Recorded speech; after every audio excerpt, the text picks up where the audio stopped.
All right, let's take a look at a two-in-one brush. This is for your toilet. It's easy to clean, easy to maintain. We're gonna take a look at it. It comes with adhesive. If you want to actually paste this to the wall, if you want, it's an option. It's included in there. The brush is in here, if you guys can see it. Now, it does take a base. If you guys can see, it has a, in case you want to leak some water out. And clean it out. If you guys can notice, the brush goes in here. This part is silicone. All right, the bristles are silicone here, and these are more plasticky. All right, so you have two sides. All right, one's to actually remove some of the liner, and the other one's to actually scrub it out. You guys can see now they do give you the two parts that you have to put it together. I like this part because if you guys can see, it has a drainage. Right, the drainage could be on the bottom.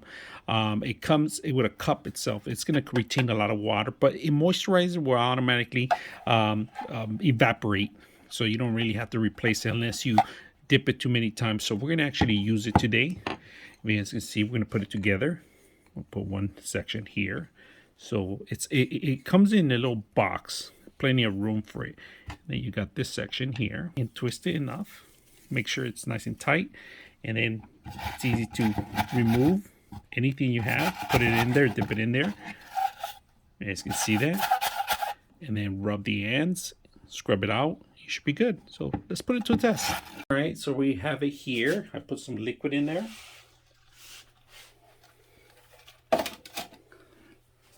Go ahead and remove it. If you guys can see, we're going to try to get rid of the ring itself. There it goes.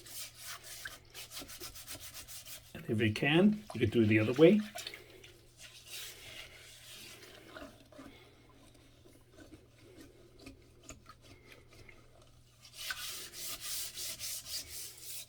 Get rid of the ring. Simple to use. Easy to maintain. After you do that, it goes back into here. Put it right next to the toilet. Hang it if you want. It's up to you. Do whatever you need to do. So easy to use. I hope you guys enjoyed the video.